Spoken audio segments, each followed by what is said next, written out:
안녕하세요. 오늘은 역사는 미래를 비추는 거울이라는 말에 대해서 이야기하고자 합니다. 과거를 통해 미래를 예측하고 공부하는 건 좋은데, 문제는 다들 비교할 시점을 자기 멋대로 정한다는 데 있어요. 부동산은 한번 하락하면 5년 정도 하락합니다. 인플레이션이 오르면 금리 인상을 하고요. 연준은 물가 상승률 안정이 가장 중요한 목적이지. 국민들이 지금 현재 내지르는 괴성에는 전혀 아랑곳하지 않습니다. 과거에 그랬었던 적이 있었죠. 근데 우리는 좀 멀리 봤으면 좋겠습니다. 과거 10년, 20년만 뒤지지 말고 스케일 크게 한 1000년. 2000년 이전부터 생각해 보자고요.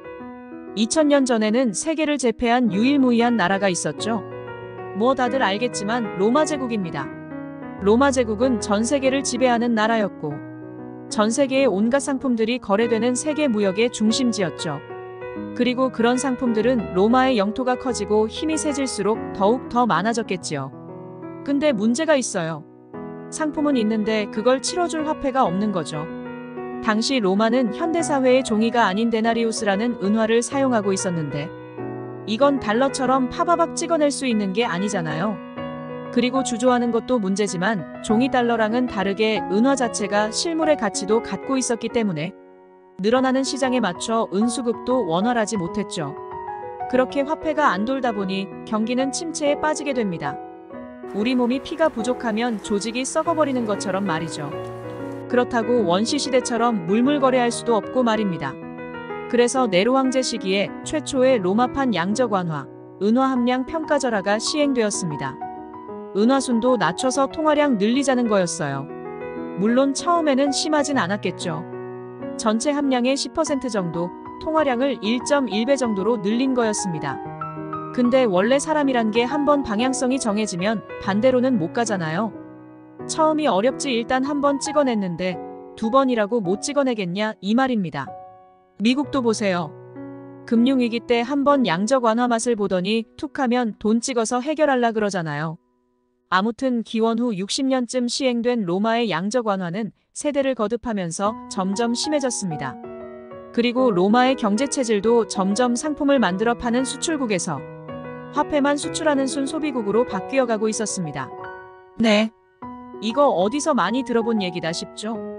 그리고 200년 정도가 지난 기원 후 260년 정도에는 최초 데나리우스, 은화 가치의 2-3%밖에 안 남게 된 겁니다.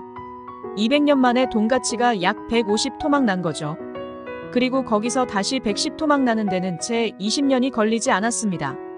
이렇게 통화 가치가 토막 나니까 당연히 따라오는 건 양극화라는 녀석입니다. 역시 이 녀석은 사람 욕심 때문에 생기는 게 아니고 통화량이 만드는 거였습니다. 역사가 말해줍니다. 월급 받는 시민들이야 당연히 거지 되는 거고, 자산 많이 갖고 있는 귀족들이야 앉아서 떼돈 버는 겁니다. 당연히 로마는 심한 인플레이션에 시달리기 시작했고, 물가는 점점 통제 불능 상태로 치닫게 됩니다. 현재 우리가 사는 세계 상황이랑 똑같다고 생각 드시지 않나요? 그럼 역사는 미래를 비추는 거울이랬으니까 뭐 다음 이야가 앞으로 우리 미래 이야기랑 대충 비슷하지 않겠냐는 겁니다. 물가가 통제 불능 상황에 빠지자 디오클레티아누스 황제는 최고 가격령을 선포하게 됩니다. 말 그대로 비싸게 팔지 말라는 거예요. 시민들이 힘들다고 항해하니까 물가 상승 자체를 막아버린 거죠. 하지만 전혀 먹혀들지 않습니다. 역사가 흘러도 특정 상황에서 사람들의 선택은 별로 변하지 않거든요. 왜냐면 과거나 지금이나 욕심쟁이인 건 똑같으니까요. 18세기 프랑스 대혁명 후 포퓰리즘으로 시민들 선동해서 정권을 잡은 로베스피에르는 강제로 우유 가격을 통제했다가 엉망이 된 경제에 분노한 시민들, 손에 목이 댕강당한 역사가 있었습니다.